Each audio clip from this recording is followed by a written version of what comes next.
He kōna e purangi tēnei nā te reo irirangi o Aotearoa.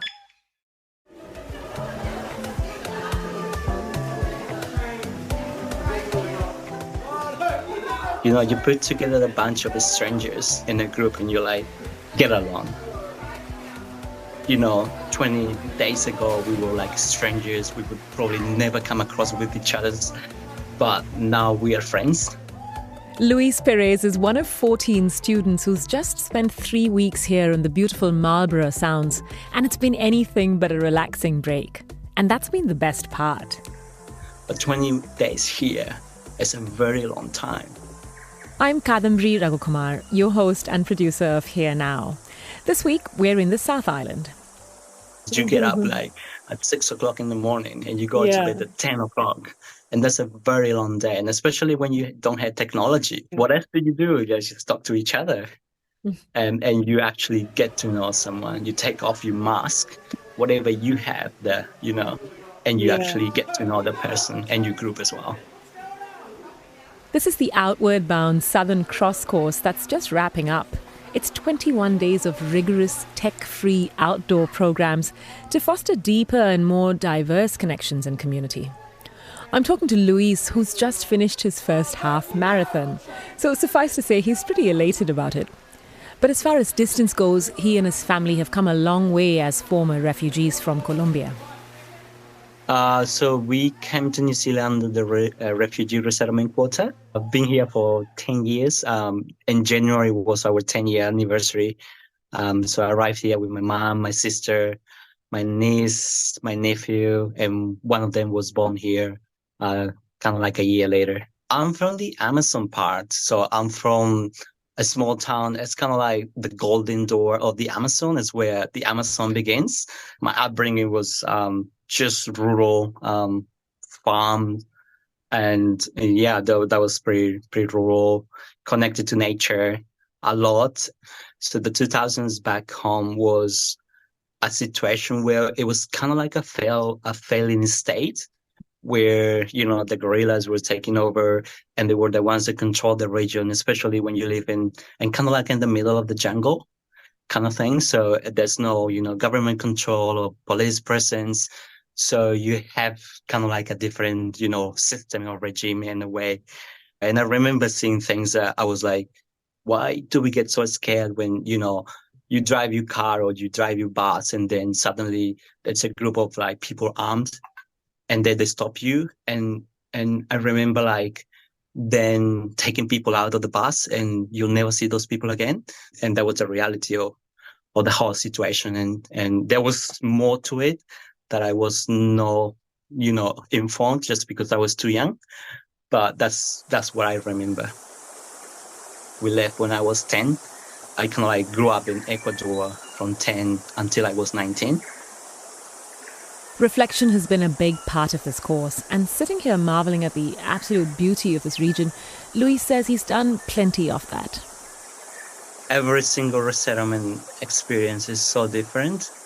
It's hard.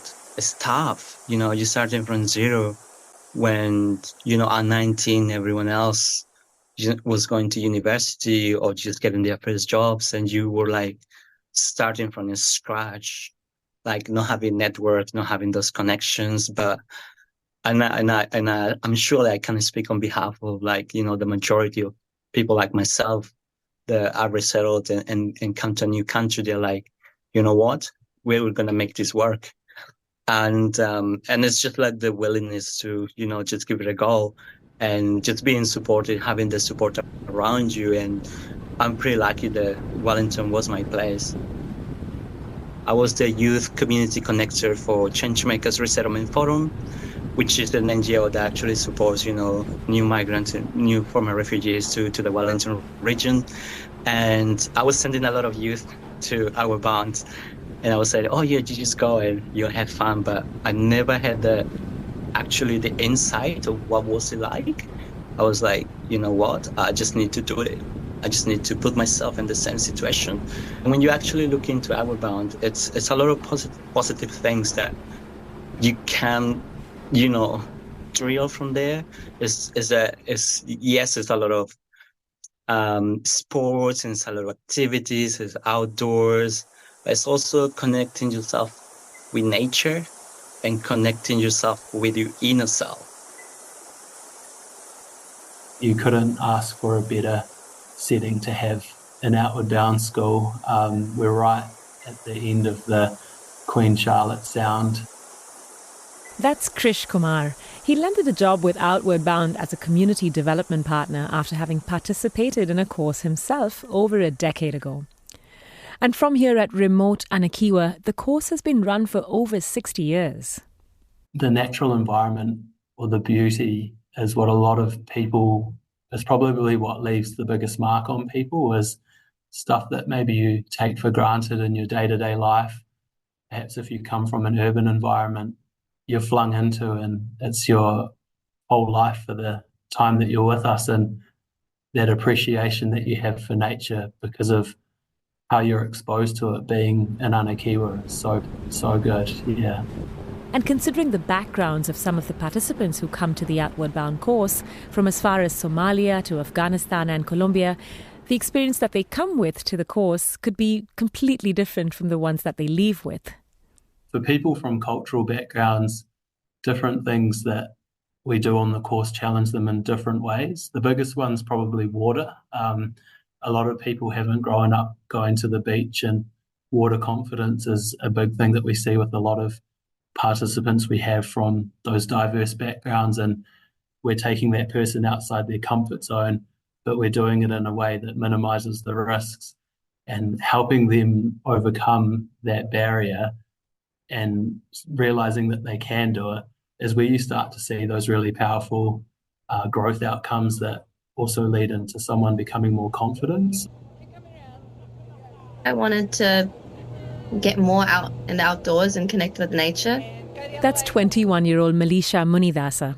Sri Lankan, but even though she was raised in New Zealand, for her the whole Hillary effect wasn't something she was quite impacted by.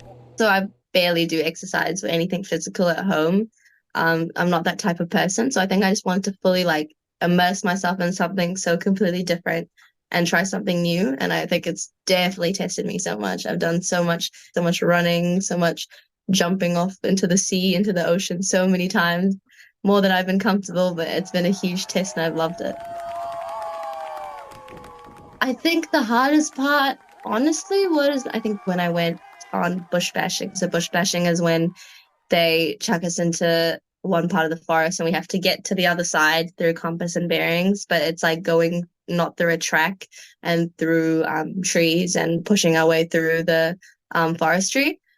And I remember that being such a huge incline of uphill, and I am not good with hills.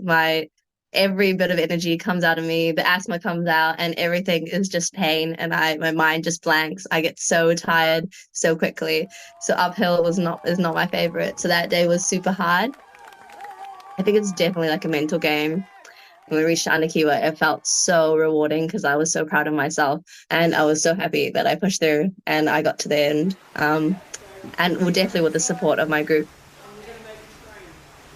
You get at least 3 or 4 challenges like that in a day, every day here. So I think that's why this program has helped me on that kind of self-confidence to keep going, and definitely made me appreciate Aotearoa and nature as a whole as well. Finding new ways to look at New Zealand, students from the latest Outward Bound course, they're talking to me for Here Now this week.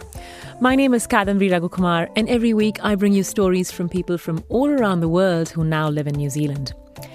Each week I cover topics from art, science, sport, politics, you name it. So you can follow Here Now on all your favourite podcast platforms, Spotify, Apple, iHeartRadio, Google. And you can also find the podcast on the RNZ website.